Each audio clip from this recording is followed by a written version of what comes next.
Hello and welcome to the It's Just Me podcast, hosted by me, Brent Foxx.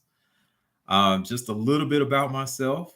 As an introduction, I am a proud Dallas, Texas native who has passion about both boxing and also American football. I am a proud member of the LDBC, that is the Lion Den's boxing community. And the reason for the name, It's Just Me, is it's an embodiment of what the what the principle is for myself doing this podcast. What I mean by that is I want this to be organic. And usually when I enter a space, I'll knock and say it's just me. And before I enter that particular space, it just lets the person at the other end know that I'm not bringing no bullshit, basically. Okay.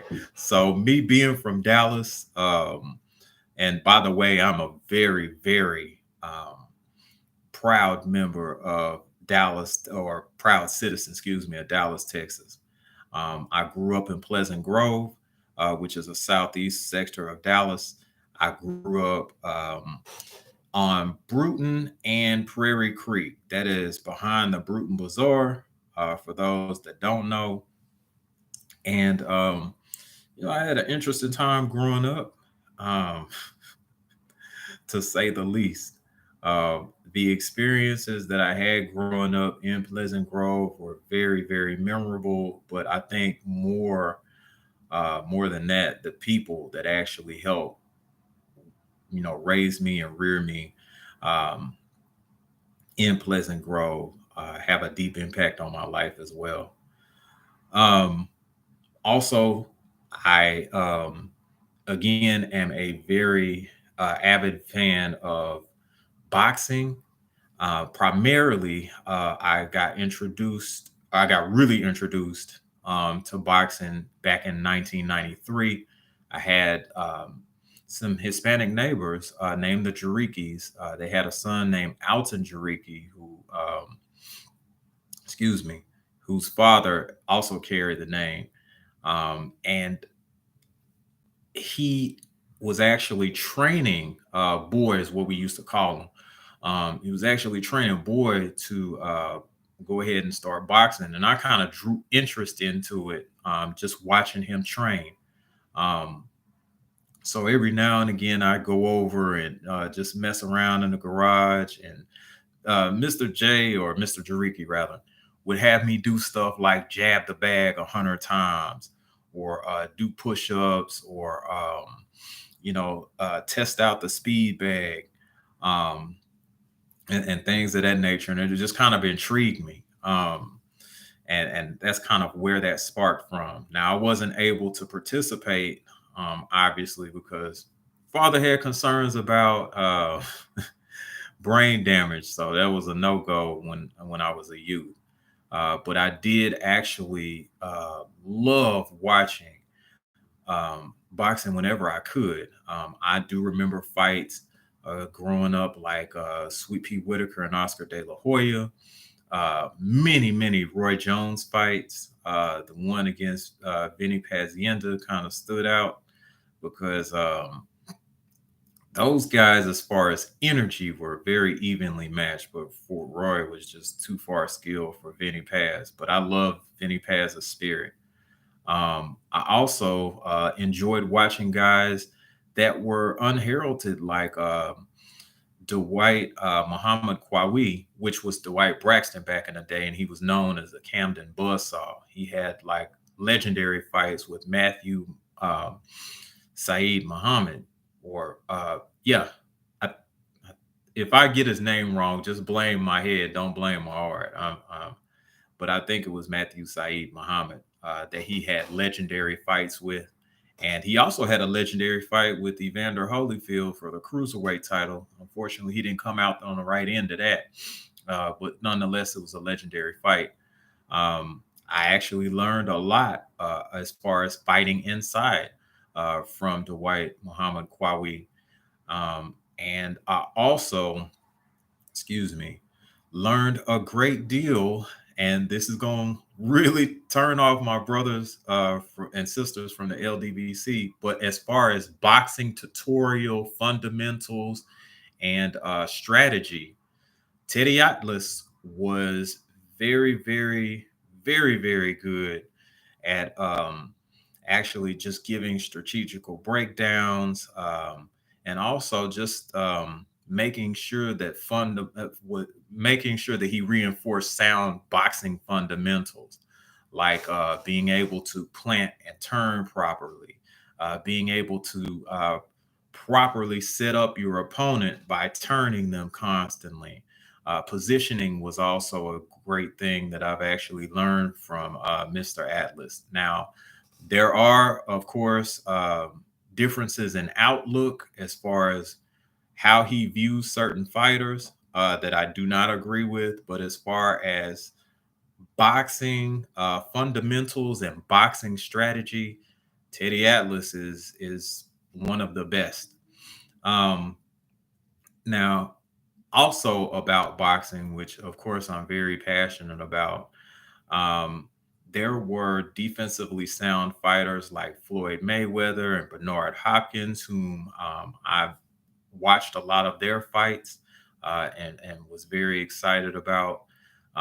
Roy Jones was actually my guy growing up. He made me believe that anything was possible in that boxing ring. Like for a while in the '90s, he was really Superman. He could do anything he wanted to, um, as far as getting in the ring and then just making his opponents look like nobody. Um, so I enjoyed that particular aspect of it, but also had to make sure that I learned that fundamentals were very, very important. Um, and see Antonio Tarver on that one. Also, another passion of mine, of course, is football, or American football, rather, for the Europeans. Um, I grew up in Dallas, so of course, back in the '90s, the Cowboys were the thing. And unfortunately, some of their ways really turned me off. Okay. And this is how I became a Steelers fan. There were teams that the Dallas Cowboys lost to that they had no business losing to, um, like the Cleveland Browns. I'll give an example of that. This is what actually turned me to the Pittsburgh Steelers. Okay. So the Cowboys had lost to the Cleveland Browns at home, I think back in '94. And basically, they just weren't they didn't try until like the end of the game. Really, it was a winnable game, and to Cleveland's credit, Belichick was actually coaching them, and they were potentially, I say potentially, a playoff team that year. They were pretty good. They had Leroy Horde as their running back then, and he was pretty good. But nonetheless, it was a game. It was a very winnable game for the Dallas Cowboys, and putting up that type of effort just really turned me off. Um, but they had been doing that after they won the two Super Bowls back in '92 and '93. It was just minimal effort, and they just felt like because they were Dallas Cowboys, they could step out there, make a few plays, win the game, and that's it. That's not really the case in the NFL, because really NFL teams are just one or two players away from actually being like very dominant. It's closer than what a lot of people think, and I can get into that in later episodes. But anywho, what basically happened with that was I got turned off by the Cowboys. I watched the game that the Cleveland Browns played maybe another week or 2 weeks after that, and they were getting physically dominated by this team that basically pushed them around and ran the ball on them and played great defense. I was intrigued. A couple of weeks after that, they played the Houston Oilers, and they did basically the same thing. And I was like, oh, they playing football like it should be played.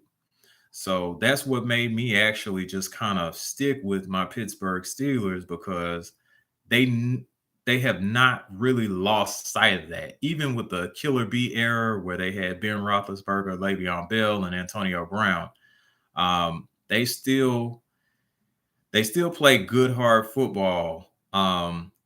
Even though in that era the defense was trash. Okay, I'll just say it. The defense was horrible.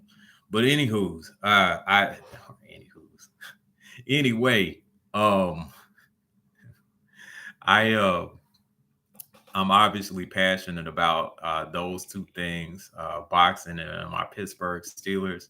Um, in the future, I would love to just kind of go over detailed breakdowns of fights, um, fight strategies, basic fundamentals of boxing, things of that nature. And, I'll also sprinkle a little football in there because I'm very passionate about that as well. I do plan on doing videos such as, and I've already got this in mind, such as the decline of the running back, which my brother, Gerald O11 Green, had done an episode on. Go check out his channel. And also, as far as boxing goes, please check out my brother, I Am Trill Will. Okay. There are links, I believe, to their channels also in the description. Just click on subscribe and check them out. Now, as far as I go, uh, I hope to grow this channel organically. I speak from the heart. So hopefully, y'all will feel that through through the Wi-Fi waves or whatever you want to call them via the internet. But I thank you guys for your time, and I look forward to creating more content for you all to enjoy. Y'all have a good night.